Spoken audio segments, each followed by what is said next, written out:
बिस्मिल्लाहिर्रहमानिर्रहीम। This is Mohammad Ali. Unit number 3 dynamics, उसका lecture number 2 Newton laws of motion. तो आज हम स्टडी करेंगे न्यूटन के लॉज के बारे में कि न्यूटन के लॉज हमें क्या सिखाते हैं और उनका फिज़िक्स के अंदर क्या रोल है। फर्स्ट लॉ आपके पास है, सेकंड लॉ ऑफ मोशन है एंड थर्ड लॉ है। फर्स्ट लॉ को हम लॉ ऑफ इनर्शिया भी कहते हैं। सेकंड लॉ आपके पास है F = ma। Third law action reaction. तो फर्स्ट लॉ के अंदर हम किस चीज़ की स्टडी करते हैं, हम कहते हैं moving object keep moving object at rest state rest. यहाँ पे हम बैलेंस और अनबैलेंस फोर्स की बात करते हैं। जब तक उसके ऊपर ऑब्जेक्ट के ऊपर अनबैलेंस फोर्स ना लगे तो वो मोशन के अंदर है तो मोशन के अंदर रहेगा, और रेस्ट के अंदर है तो रेस्ट के अंदर ही रहेगा। सेकेंड लॉ आपके पास बताता है, कहता है कि more force more acceleration. Force is directly proportional to the acceleration, means acceleration directly proportional to the force है एक्चुअली। कहता है कि more mass less acceleration, mean उसी फोर्स पे जितने आप लगा रहे हैं, मास आपने बढ़ा दिया तो एक्सेलरेशन क्या हो जाएगी, आपकी कम हो जाएगी। और third law object exert a force on another object. हर एक ऑब्जेक्ट जो है दूसरे ऑब्जेक्ट के फोर्स लगाता है जब आपस में क्या करते हैं। फोर्स मीन्स हमेशा पेयर के अंदर होती है, ये यहाँ पे फोर्सेस एक्ट इन पेयर की बात करता है। तो हम स्टार्ट करते हैं 1 by 1। Newton first law of motion है, जो सबसे पहले ये स्टेटमेंट इसके बारे में जो गैलीलियो ने बात की थी, देन जो न्यूटन आके इसको एक लॉज का नाम दे दिया। Object at rest remain at rest and object in motion remain in motion with the same velocity. First law कहता है अगर कोई ऑब्जेक्ट रेस्ट के अंदर है तो वो रेस्ट के अंदर ही रहना चाहेगा, वो रहेगा।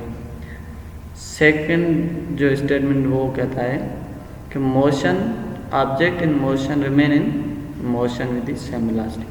अगर कोई ऑब्जेक्ट मोशन के अंदर है तो वो मोशन के अंदर ही रहेगा, अनलेस जब तक उसके ऊपर कोई अनबैलेंस फोर्स एक्ट ना करे। यहाँ पे देखें, आपको समझाया गया है कि एक कार जो है वो आ रही है। कार यहाँ पे आपको दिखाई गई है कि स्पीड किसी 60 मीटर पर सेकंड से आ रही है, तो 60 किलोमीटर पर सेकंड या पर आवर जो आपके पास आ रही है। तो यहाँ पे कोई एक ब्लॉक पड़ा है, तो जब ये गाड़ी आके इस ब्लॉक से टकराती है तो क्या होता है कि गाड़ी यहाँ पे रुक जाती है। ये हेवी ब्लॉक है कोई, यहाँ पे गाड़ी यहाँ पे क्या होती है, रुक जाती है। और जो बंदा है वो सेम वेलोसिटी, जिस वेलोसिटी से आ रही थी उसी वेलोसिटी से क्या कर रहा है, ये आगे, क्योंकि इसको सीट बेल्ट बांधा हुआ नहीं था तो उसी वेलोसिटी से, क्योंकि जो भी चीज़ हमने इसी लॉ के अंदर पढ़ी है, मोशन के अंदर रहा है वो मोशन के अंदर ही रहेगी। तो यहाँ पे ये बंदा रुकेगा नहीं, ये यहाँ से गाड़ी से निकल के आगे मूव करेगा। यहाँ पे देखें, गाड़ी तो यहाँ पे रुक गई और बंदा जाके यहाँ पे आके रुका है। तो एहतियात किया करें, जब भी गाड़ी में ड्राइव करें, गाड़ी के अंदर सफ़र करें तो सीट बेल्ट बांधना ज़रूरी होता है। देन यहाँ पे देखें, कहता है every object in its state of rest or uniform motion in a straight line unless it is compelled to change that state by forces impressed on it। तो जब तक दूसरी कोई आप फोर्स लगा के उसकी जो वेलोसिटी या उसकी मोशन को चेंज ना करेंगे तो जो ऑब्जेक्ट जिस स्टेट के अंदर है, रेस्ट के अंदर है तो रेस्ट के अंदर ही रहेगा, और जो मोशन के अंदर है तो मोशन के अंदर है। यहाँ पे आपको समझाया गया, यहाँ पे देखिए वेट है इसका, और यहाँ पे अपथर्स फोर्स है। जब आपके पास फोर्स वेट से बढ़ जाएगी तो ये क्या करेगा, मोशन करेगा। मीन्स जिस डायरेक्शन में नेट फोर्स होगी मोशन भी उसी डायरेक्शन के अंदर होगी। तो मीन्स कोई भी ऑब्जेक्ट, यहाँ पे देखें ये जो ऑब्जेक्ट रेस्ट के अंदर है वो रेस्ट के अंदर ही रहेंगे और जो मोशन के अंदर हैं वो मोशन के अंदर रहेंगे जब तक इनके ऊपर क्या ना लगे, कोई अनबैलेंस फोर्स एक्ट ना करें। हमारे पास सेकंड नंबर पे आता है second law of motion.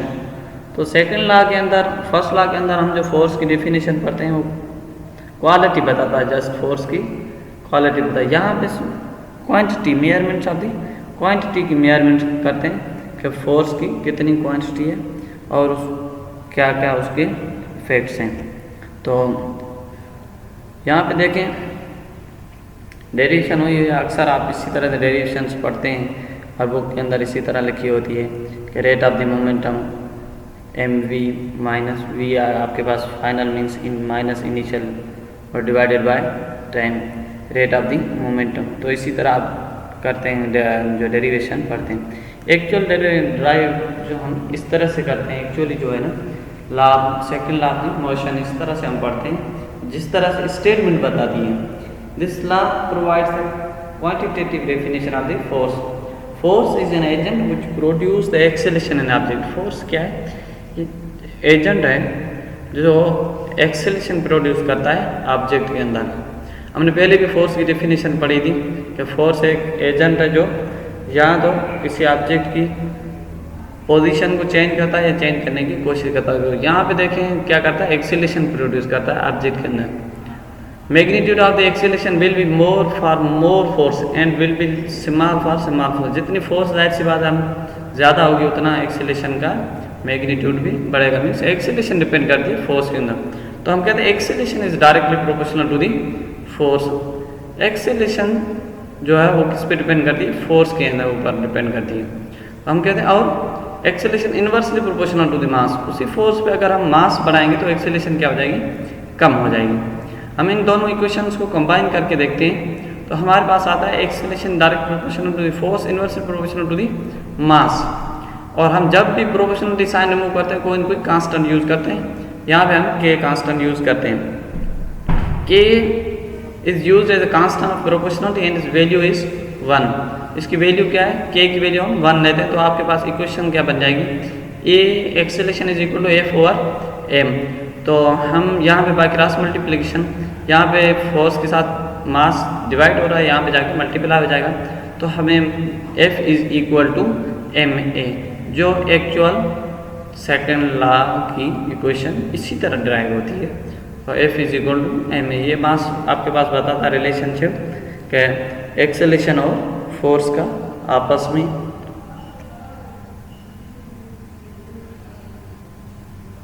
Then यहाँ पे हम देखते हैं कि मास और वेट के दरमियान डिफरेंस क्या है। हम कहते हैं mass is quantity of matter present in a body. मेरा मादे का जो मिकदार मौजूद होता है किसी बॉडी के अंदर उसे हम क्या कहते हैं? मास कहते हैं। Where weight the attractive force exerted by the earth. Weight क्या है? ये एक फोर्स है, अट्रैक्टिव फोर्स है जो अर्थ लगा दिए किसी मास के ऊपर। Earth on an object is called the force of gravity. और वेट को हम क्या कहते हैं? फोर्स ऑफ ग्रेविटी भी कहते हैं। Mass of the body remain constant everywhere. Mass क्या रहता है? हर जगह पे कांस्टेंट रहता है। Where the weight of an object is equal to the force of gravity on the object by the earth. और जो वेट है वो क्या है? फोर्स है ग्रेविटी की ऑब्जेक्ट जब अर्थ के ऊपर होता है। Mass has only magnitude but no direction. Mass का स्केलर क्वांटिटी है, उसका सिर्फ मैग्नीट्यूड होता है, उसकी डायरेक्शन कोई नहीं होती। और वेट क्या है? वेक्टर क्वांटिटी है। Weight is directed toward the centre of the earth. और उसकी हमेशा डायरेक्शन कहाँ होती है? वेट की सेंटर ऑफ अर्थ की तरफ होती है।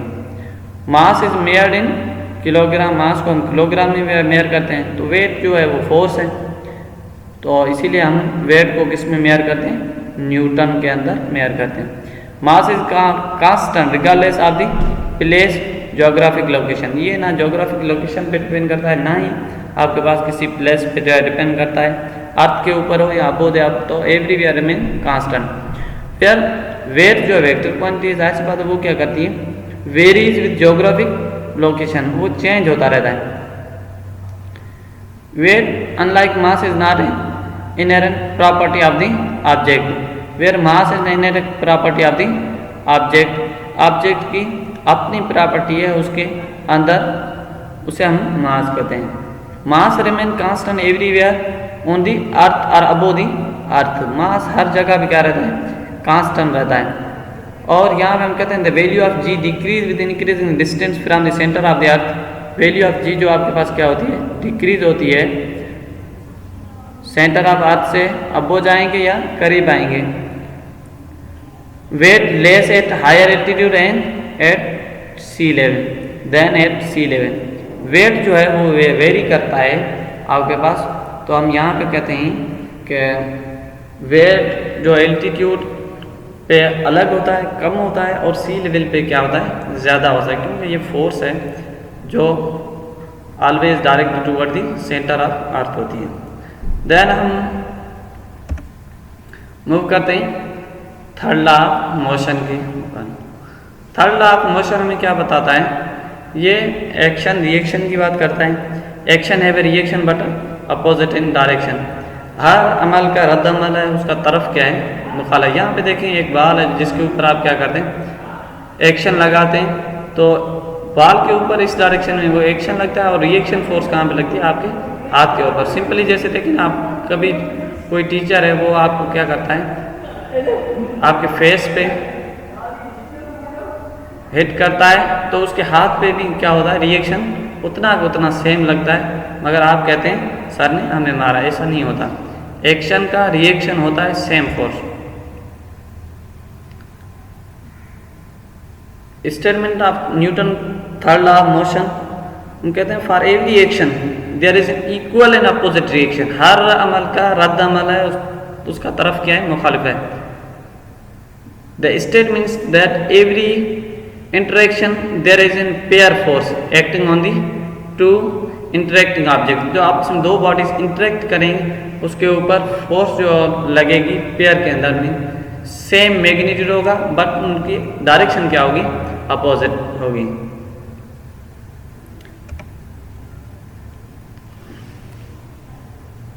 यहाँ पे देखें आपके पास एक और एग्जांपल, रॉकेट है जो मूव करा upward, force of rocket reaction, और यहाँ पे देखें फोर्स ऑन गैसेस एक्शन, यहाँ पे जो गैसेस का एक्शन अपवर्ड लग रहा है, और यहाँ से जब निकल रही है उसका एक्शन अपवर्ड है, और यहाँ पे रिएक्शन है, hot gases come out of the nozzle, जब इससे गैसेस निकलेगी तो रिएक्शन उसका कहाँ पे होगा, आगे की तरफ होगा, जिस वजह से वो क्या करता है, रॉकेट मूव करता है।